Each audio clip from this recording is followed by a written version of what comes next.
Well, I mean, if we're talking about the analytics, it's what I like about the matchup is that you don't hear O'Malley making up any kind of like falsities. He's just saying, look, it's simple. I've got two rocks on my hands, and if they connect, you're going to go to sleep. And besides those, I've got the jump knees, I've got the spin kicks. I'll move you into my power shots. I'm very confident of that fact. That confidence, the things that he's done, gives him that confidence from his results. He doesn't make that up. He's knocked a lot of people out in the division. So having that confidence is the key against somebody as dominant as Aljamain Sterling, who will take you down. It's proven. He's taken down everybody he's fought. And once he takes you down, the difference is he can usually keep you there. And if you get up, he'll get you there again and again and again. And so the up and down thing and then the back control are his aspects. So you're looking at pure dominance in grappling as a specialist or a knockout artist in Aljamain and Sean O'Malley.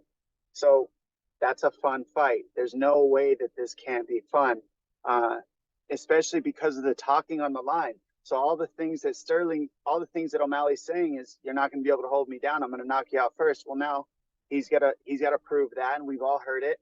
And Sterling's got to prove that he can get him there and not get knocked out. I mean, they've all talked so much. That's what builds this thing. That's what makes it fun. That's what makes me excited about it. So does it, Dom, just come down to, at its simplest form, who can impose their will? If it's a fight that's fought on the ground, then obviously it's likely Aljamain wins that fight, and vice versa if it stays on the feet. One of the things I heard O'Malley say that I really loved, that I always thought this exact same way, is I always thought of it as they have knives on the end of their hands, and they have knives on their knees, knives on their feet. So if they touch you, you're dead. And it's like, try not to be there. If you're on an angle, then they can't shoot on you. If you hit the right angles and you have the right kick distance, and it's very hard to get a hold of you. And what O'Malley said is, I just got to make sure he doesn't touch me. As long as he doesn't touch me, I have a shot to knock him out. He's exactly right. That's exactly what you need to do. That's the game plan. That's the approach. Use your footwork, use your speed, use your length, use your stance switch to create the angles that you need to have Sterling shooting down the center line into big shots, shooting into knees, having to cover so much distance that the shots are telegraphed. You can create this with pressure. You can create this with feints. These are all things that O'Malley does naturally. On the other end, Sterling can take all that away with pressure, heading off the octagon, feints, in and out movement. And he's so hard to hit. He's way more hard to hit than people know. He's very elusive. He uses a wrestling style footwork mixed in with his strikes. So you don't know where it's coming or why it's coming or what. And then out of nowhere, he'll also throw a jump knee up the middle, right down the center line. Yep. Once you get used to all the side to side, now he's coming down the center line. So these guys are so tricky. They're the highest level. I'm so proud to watch the bantamweight division develop champions like this. They can fight at the highest level. I'm such a dork that I'm just a fan. No, hey, why wouldn't you feel like that as the guy who sort of built this division, first UFC bantamweight champion? I mean, yeah, why wouldn't you feel like that? You should, Dom. Well, you know, people say that, I think, just so that for those that don't know, that because I was just the first one to become champion in this division, the weight class didn't really exist until like around 2006. Right. So like, it's so crazy that this weight class didn't exist right at all. Just like, you know, no time ago. Right. And now it's the biggest weight class. It's super crazy. Yeah, it's so competitive right now. What talk to me about the GOAT situation, because I think a lot of people still say, hey, Dom, with all he's done in his career, is still the GOAT. It seems like now you've got more and more people saying with what Aljo is doing, and as he continues to win, that, hey, maybe it's Dom or it's Aljo. How do you see it, Dom? And I get that you're probably a little biased here. No, I mean, I'm not going to sit here and try to defend something, because the bottom line is, I feel like people have an interpretation of a champion anyways. Like, what makes the best champion isn't always the same thing to everybody.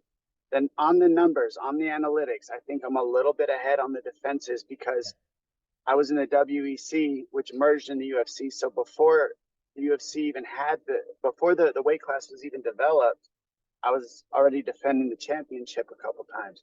And so now in where it's at, Sterling is defending more than anybody. He's beating everybody. He's finishing guys. He's looking incredible. I want to see the records be broke. Records are made to be broken. I'm not here to be the only one and then walk away and say, I'm the only one that could ever be this good. I feel like champions are to develop weight classes, make the weight class better, see how much better it can get. They should be stealing all your tactics and then adding to it. And that's martial arts. It's like, how great can we get? How much better can we get? After Sterling, who's going to take all his tactics, all my tactics, and then make another level? Like, I can't wait to see that either. So it's endless. With that all said, Dom, you're still sort of writing your resume, right? Because you're still a top 10 fighter. I haven't heard you say you're done fighting, and there's some guys who are hurt ahead of you. Seems like you're very much in the mix with things at 135, aren't you? I'm still in the top 10. I've been in the top 10 pretty much my whole career. Yeah. And I'm trying to get my shoulder developed. I shot some stem cells in it. And, that's been the history of my career, is a lot of injuries. But at the same time, I've fought a lot of fights. So I'm just doing the best I can, get that right. And then, yes, I'm not done. I'm still on the roster. And I'm doing the best I can to get 100%. But that's why I'm not talking about me. Like, I'm talking about these guys. Yeah. These guys are out there putting their butts on the line, competing right now at a very high level. They're championship level fighters. So I'm excited watching right now. And when I can get back in the mix, I'll be honored to get back in the mix with the top 10, because those guys are all champions as well. They really are. Anybody in the top 10 has that championship mindset. And they were there. Top 5 is like they were already probably a champion in some other organization. Right. Top 10, man, cream of the crop, best in the world in the UFC. It sounds like he's got intentions to move up. Aljamain does. If you were to look in the future, is that something that would excite you? If Dom, hey, you're the best, Aljamain's right there. Is that a fight that would excite you, aside from possibly the belt being on the line and all that comes with a championship, but to just sort of test yourself against Sterling? Oh, I mean, I've gotten to cross train with Sterling. He's like, I respect the champion he is because of the pace he's keeping and everything he's doing. So yes, I know how good Sterling is. Would I love to compete against the best? Yes, always. I can't really get, excuse me, sorry. I can't really get to a point where I'm offering to fight Sterling until my shoulder's right. I'm not going to, go out there and say, I'm ready to fight the champion right now. Like, let me get that right. And then I'll see where I can go in the next fight and go from there. But who wouldn't want a shot at the champion? This is what you do. If you get a title shot, like they go, hey, Dom, you want a title shot? Of course. Right. Everybody in the top 10 is going to take that. I'm not saying I wouldn't want that, wouldn't take it. It would be incredible to get that opportunity. Yes. But let's be realistic here.